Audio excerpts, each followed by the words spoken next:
Welcome to No Studios Live, where we have the opportunity to get to know our members who are doing amazing things that comprise our No Studios community. So we are here today with Natalie Hayden and Laverne Badger. Yes, I got it. I knew I was going to get the first names right. I wasn't sure if I was going to get the proper combination of first and last names. I'm personally really excited to talk to you ladies because I always see you walking around No Studios. You're both so striking, and I was like, what do they do? I want to find out what you do. And now here's my chance. Here we are. All right, so all I know is really broadly, you're both really involved in the topic of wellness, health, holistically. And I know that together you have a podcast called Exposed. Absolutely. So maybe let's start there. Tell me what the podcast is all about. Exposed is what it says. It's us exposing the truths, the myths, the facts about domestic abuse. It is all centered around the healing, transparency, about, there's things in our stories, we're both survivors of domestic abuse, and we just thought that this was a great opportunity to expose something that was considered taboo to talk about. So tell me how the two of you came together. Where did the idea come from, and how did this get started? So our connection was extremely organic. Laverne and I both serve on the board with Sojourner Family Peace Center, which is one of the #1 domestic violence shelters here in the city of Milwaukee, one of the largest. We met serving on the Voices Committee, and both of us, we did not know of each other. We just instantly had a really good connection. We did not know what that connection was, but we spoke for a little bit and we knew instantaneously that we should be working together. Learning a little bit about each other's background, it was just, hey, Laverne. It drew us closer. Right. However, I said, you know what, Laverne, I feel comfortable enough sharing this with you, but I want to start a podcast. Yes. And she was basically like, well, I've been thinking about other things, but no. I was afraid. I had heard it a couple other times, and I'm like, no. Not for you, the whole podcast idea? And it was the fear that was driving that. Okay. And Natalie, the fear of? Being extremely transparent. Yeah. So it's one thing because I've written a book, and it's one thing to put things on paper and pages, but it's not. So someone takes that book and they read it in the privacy of their own home. Yeah. And they don't have to see her. They don't have to physically see me. So to actually tell my story and have people put a face with those pages, and that trauma. That takes a lot scary. It takes a lot of courage. It does. And so we ran into each other again, and she said the same thing. You were not giving up. Consistent. Yes. I was persistent. Yes. I was like, you know what? We just have this really good connection, this energy, and we have similar experiences. Grave time difference, however, but I just knew that we had something really unique and special, something that would gravitate people to listen. Yeah. They would capture what we're looking to get across, which is transparency, continued healing through exposing our own truths. And so who are the folks who listen to your podcast, and what are they getting out of it? What do they share with you that they're getting from listening to your podcast? So our podcast is kind of on life after abuse. So we do discuss situations of abuse, things that maybe have put us in a situation that made us more vulnerable, self-esteem, lack of self-care, our appearance. So we talk about those things, we become vulnerable. So, and the life after it, people believe that, I think a lot of people believe who haven't experienced it think that once you leave, that's it. You should be good, healthy, and ready to live life as a free, violent-free person. And that's the farthest thing from the truth, right? That's the farthest right? from the truth. What happens is that we still now have to figure out who we are. We have to learn how to date again. We have to learn how to trust again. And men and women, we have to figure out where we fit in the world when we were told so many times that we were worthless and that we stupid and that we couldn't do a lot of things, just building ourselves back up, and those take steps. So our audience is not just the person who is currently in a situation, but primarily that person who is out of their situation and not having that avenue to or person to talk to once they're out of it. Yeah. And then also being able to say that if you did go through it, it's okay. There's life after abuse, and here we are, and it's not all roses and it's hard times, conversations, long evenings of crying, and it's all that wrapped up into. I mean, I can see why the topic is so very important, and it sounds like you're really filling a niche or a gap that isn't often discussed, and there's probably not a lot of resources out there for after the abuse, and how do you sort of pick up, and what does your life look like afterwards? I'm confident that you are really helping the individuals who are listening. Natalie, what have you gotten out of this? Like, this was your idea, and you roped your friend into it. I did. It takes a lot of courage, and you're doing it. So what have the both of you gotten out of it? You're giving to others, and they're getting a lot out of it. Has it had an impact on the both of you? So the impact it's constant. The growth is constant. The healing, all of that is still taking its place. It's manifesting in so many ways. And one thing that I have really embraced is the vulnerability and the being uncomfortable, not knowing the next steps, because in the formula of leaving an abusive situation, you are stepping out into the unknown, and you don't know what is before you, and you're trusting it. So with this, the impact has allowed me to really just go with the ebb and flow and to trust what is going to be before me, and that is going to work in the best interest of not just myself, because now it's not about me. Right. It is long gone about me. Yeah. It's not my face. It is the lives that we can impact, and we can allow them to see the hope, because many people don't have that. And you're stepping out into extreme vulnerability. You do not know what the next step is, but to trust that all is well, all is going to be well. Yeah. And you'll have some days where it's not going to be great, but that's okay, right? Yeah. Right. Yeah. That's okay. And it sounds like almost the responsibility that you have now to your listeners and the people who are looking to you for help almost maybe helps to keep you going on the days where you have uncertainty, you have fear, you're uncertain yourself. You're not doing it for just yourself anymore. You're doing it for many others. Right. Because I know when Natalie was saying that there's a big gap in regards to when I got out of my abusive relationship and when she got out of her relationship, so things had changed. But I know over 20 years ago, it's almost 20 years for me, is that I did not have someone. You have those support groups to be able to come in private and have those conversations amongst other victims or survivors, which is great. But once you leave the relationship, who is it that you talk to? You can't talk to family because they don't understand. They're thinking, well, you've left this situation. You just should be okay, move on. We actually did an episode that was mourning the loss of our abuser.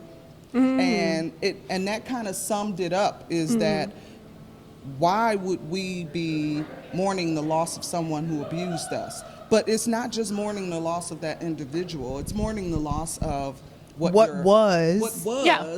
you wanted it to be, the dream, the family dynamic. That's what you're mourning, right? And trying to figure out how to get that back. Those dreams, new dreams that include just you and your children, or if you don't have children, what and I can see where it would be hard to find outlets to talk about something like that, where other people who have not been in that situation simply don't understand. But you're creating your own community for people to be able to come together and talk about these things that are forefront in their mind, but may not feel like they have another outlet for it. So are you thinking then broader and beyond expose the podcast? How long has it been running?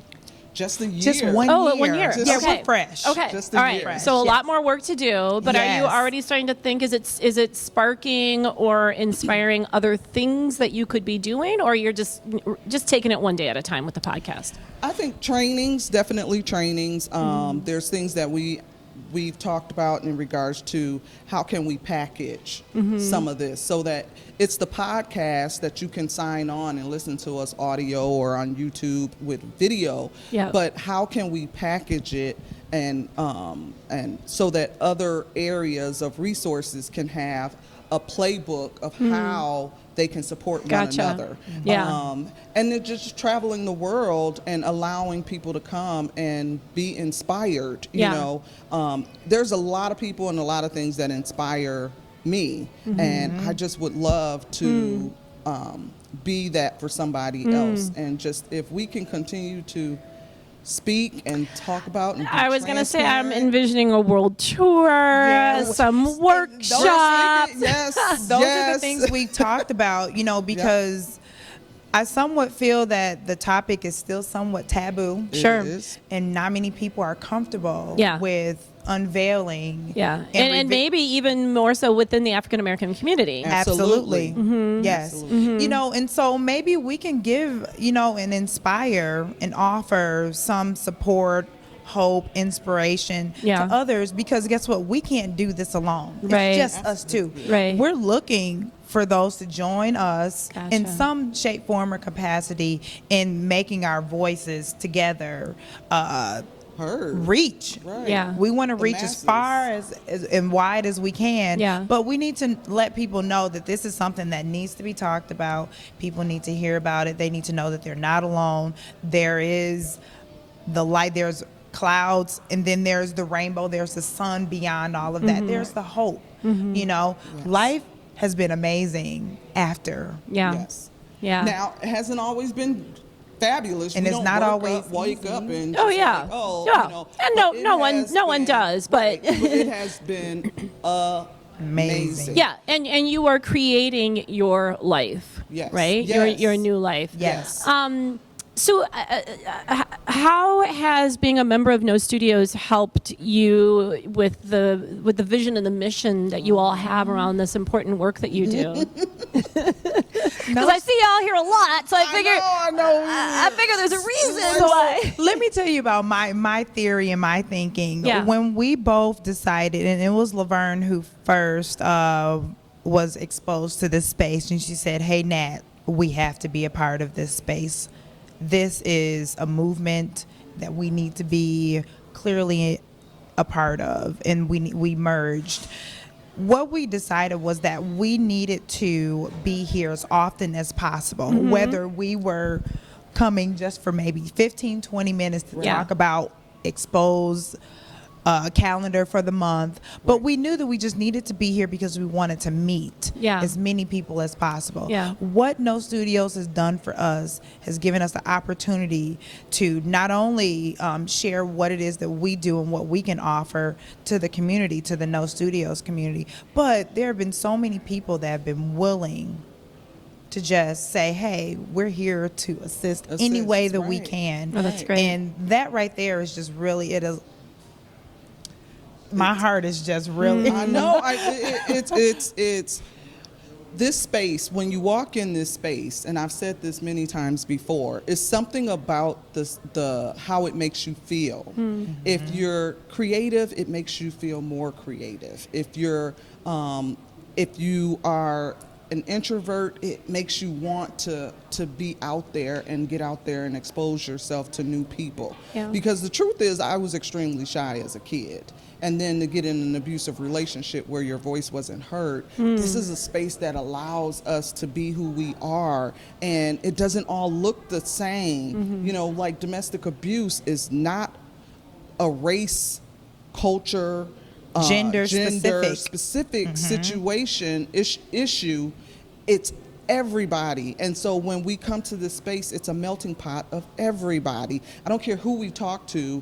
someone can relate to domestic abuse. Yeah, that's a very good point. And I'm so glad that you ladies are members and that you're a very active members, because you add a lot to the community as well, because it's moved beyond just artists and creatives. So you all are very creative in what you do, but you're also activists in Yes. the area Yes. that you're really passionate about. definitely. Yes, Yeah. yes.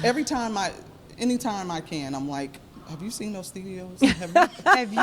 You should become a You're member not- at No Studios. Have you not heard of it? But the that's good awesome. thing is that everybody is now saying, I've heard of it. Yes, I need that's to it. get That's there. the first step. Right. That's Yeah. the I first need step. to get there to see the space. So speaking of which, you have an event coming up here at No yes. Studios. So let's talk about that. Let's nice talk. segue. Right, Yes, right. let's talk. So Let's Talk is actually something that I kind of created in the form of saying, let's talk about domestic abuse. And so I've had a couple events. Last year we had for the first time, an advocate appreciation luncheon out in Mequon, and it was a huge success. My goal was to show advocates who work tirelessly to end domestic abuse, specifically abuse, but domestic abuse specifically, that to show them that we appreciate what they're doing. Those advocates are all around advocates, don't always get the thank you or the pat on the back that is deserving of the hard work, because usually as advocates we're doing this after our 9-to-5 job. We're taking away from our families on the weekends to pour into ending abuse or supporting someone who is connected to abuse. Yeah. And so this was just my way of saying we appreciate you. So this year, we are going October 12th. We are going to be having it here at No Studios on the rooftop. Oh, nice. Yes. Yeah, So- now that'll make a nice appreciation. Yes. Right?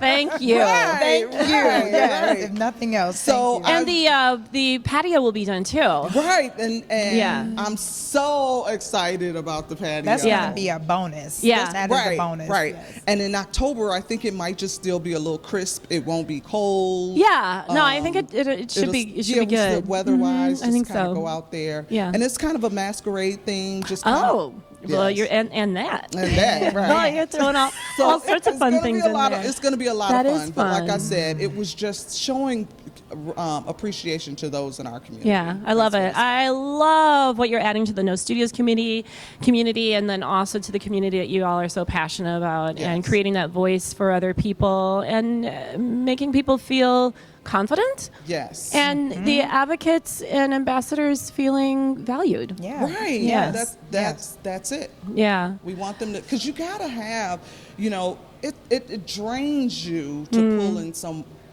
somebody else's issue Yeah. and yeah. problems and their stressors Yeah. in addition to your own. Right. And sometimes you just feel like, okay, why am I doing this? Yeah. And every once in a while you gotta say, Yeah. we see you. I love the approach that you all are taking is to find those things that are not always evident or served well or spoken about, Right. and finding within you the courage to be able to take the first step to do it so that others can follow. So that does take a lot of courage. So I want to commend the both of you. Thank you. And I think what I'd like to do is schedule another conversation with you maybe after Let's Talk, because I have a feeling that this is just the beginning for both of you. There's a lot more to come. Right, we receive that. We can see that. And I actually can see that. Yeah. Yeah. I believe And we it. only have 15 minutes here, so. But we'll save more for part 2. That's Yes. right. As y'all continue to blaze trails and do really, really, really Thank you. important work for the community. So thank you on behalf of you. so many people. Thank you both. Thank You're you. Yeah. welcome. Thank you. Thank you. I mean, Yes. thank you for providing this space for Right. us to continually to be creative, for us to network, for us to build relationships. That is the main thing that I am just really excited about with No Building, Studios yep. is building those relationships, because it's more than just about an exchange. Yeah. It is about having a solid relationship with someone, and someone that you can really relate and connect to. Yeah. And That we may not Normally have we We wouldn't would have, run no, into. yeah. Yeah. But I think between art, creating, however you create, being an advocate, or being out there in the forefront of whatever you're doing, it is hard. It takes bravery. It's scary, and I think having a strong support network that you can come back to is really important. So if no studios can create that a little bit, I think it's great because it empowers you all then to be the best versions of yourselves and to do even more. So I think if you're finding some of that here, that's amazing because then more people will benefit from the work that you're doing. The best vehicle for change, for promoting the change and the movement. So thank you. Yeah, thank you, ladies. All right.